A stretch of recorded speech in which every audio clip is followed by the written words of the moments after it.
Now it's time for a little car porn during COVID lockdown. Let's have a look at the 2021 Toyota Supra GTS.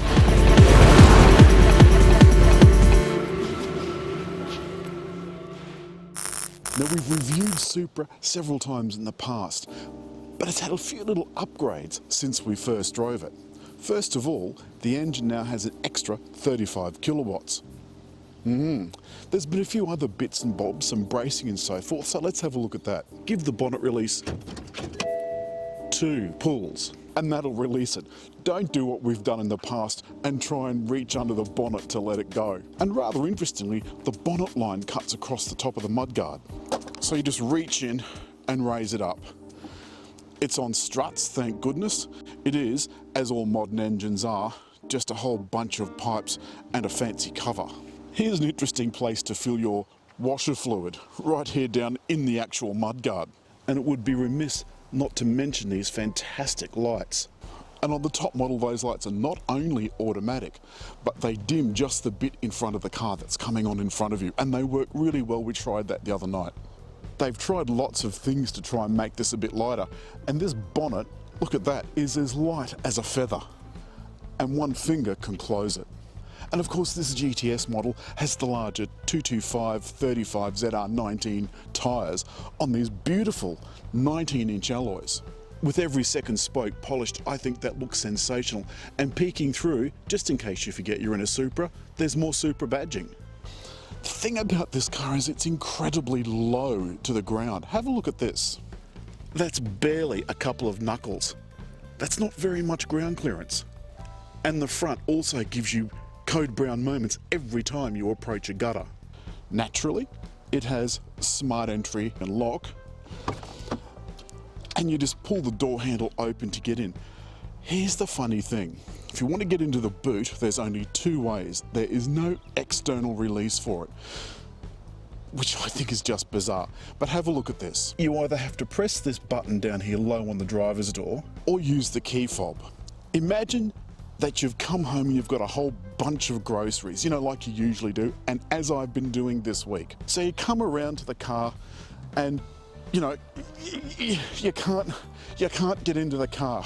There's no button here. So you want to fumble for the key in your pocket? I don't think so, because it's not going to be in your pocket, it's going to be somewhere inconvenient. So you have to schlep around to the door if you don't want to go to the key, and then try and open it with your hands full of groceries. I mean, to me that just seems bonkers. Why not just put like a gesture control or something like that on the outside? You know, we can wave your foot or something. Why have absolutely nothing? Inside, as I've shown you before, the boot is reasonably shallow, but it takes a couple of decent sized bags. And the seats don't fold down because there's only 2 seats. Inside is pretty much as you'd expect this joint Toyota BMW project to be. The seats are absolutely beautiful. This leather is very hard, but it feels like it's going to be comfortable on a long trip. There's a part digital dash. Let me start the car. And when it starts up, all of your information pops up on it. As well, there's a heads-up display. There's some memories for the driver's seat. And the driver's door has more of the red leather, lovely soft feel, not very many controls, but above all, the boot button. There's some physical buttons for the lights, which of course, as I said, are fully automatic. The wiper controls, which are fully automatic, steering wheel paddles, audio controls, and these are the active cruise control controls. Now when you start the car, you must press OK to confirm out of the confirmation screen. And look, this is so much easier to use now that the infotainment system is a touch screen. Now bear in mind, this is the previous generation of BMW infotainment systems. Down below the one touch buttons, which of course are touch sensitive as well as press, and you can store anything on those you like. As you can see, I've got DAB stores in favorites. Now those favorites are not these favourites, but they can be if you want. It's very confusing. Of course, there's the stop-start, the automatic climate control, which of course has 2 zones. There's a wireless charger for your phone, a USB point, and if I can get it in, the plug for my navman, which is now switching on. Now, oddly, if I turn the car off, that stays on. Don't know why. There's the pistol grip for the 8-speed automatic. Even though this is a touchscreen, these controls can also be used, and that's a scratch pad, so you can use that like a mouse. As well, it twists and toggles. You can see around it there's an array of buttons,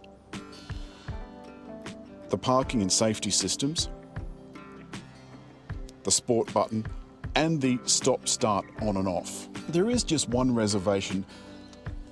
This, even though I've got tons of headroom, is fairly low, so you can see that comes up to my eyes. Now, I've got the seat set fairly low as well, but nonetheless I still scrape this bolster. Getting in. Now, the bolsters are also adjustable along with the lumbar support, but nonetheless it's going to wear the leather out in that particular spot. Always a problem I've got with sports cars. Before we set off on the road, I want to point not to put anything tall in the cups, because as you can see, it's right where your arm goes. And even something the size of my vape takes up the space, and I've got to kind of stuff this stuff in there. Again, not in sport. Very gentle takeoff, but it doesn't take much. Think about this for a minute. 285 kilowatts is Commodore V8 territory, or at least before they supercharge them.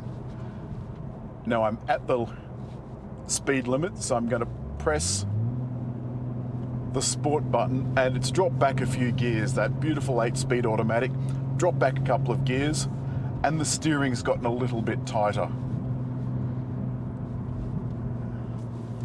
As you go into tight corners, you can feel how really super taut that fabulous chassis is. Now remember, this is also a BMW. It's a BMW Z4. In Toyota though, you get just one engine choice, and that's plenty. I think to put an underpowered 4-cylinder in this would have been a travesty. Supra goes back a long way. The earlier Celica versions I used to love.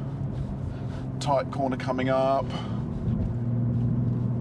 and I'm doing that at the limit. So I can feel every single undulation in this road, and it feels fantastic. The steering is unbelievably precise. If you turn, the car heads in that direction immediately. Quick dab of the brakes. Shifts down a gear. Now I haven't tried any of the paddle shifters yet, but I shall do that in a minute. No, really, I don't need to. This is doing a great job on its own. I've got to say, in the corners, this feels so nimble. It is unbelievably light. Wow. And the sound from that straight six is just extraordinary.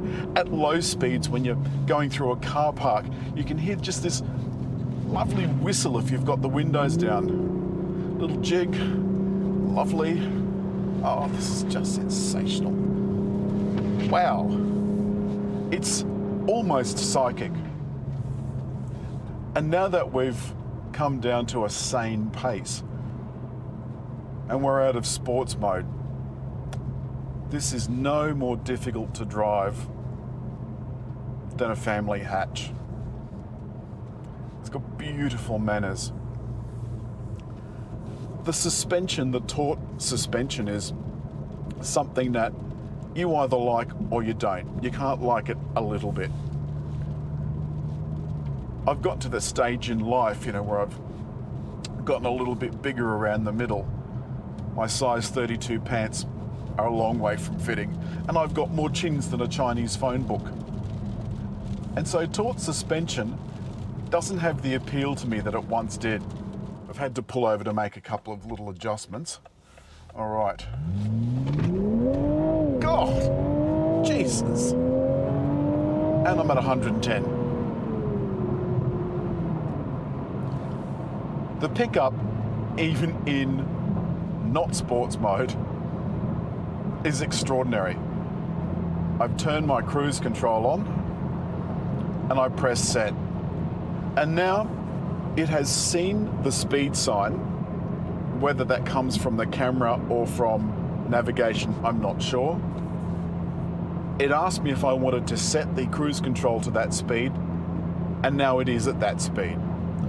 Here's the interesting thing. This says I'm doing 110, but my navman is telling me I'm doing 105. And that's all for the Toyota Supra GR GTS. There is simply nothing bad to say about this car apart from those one or two little foibles, but you know what? I don't care. I really don't care.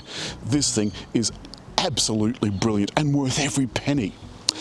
If you've liked the film, hit like, leave a comment, and just there to subscribe.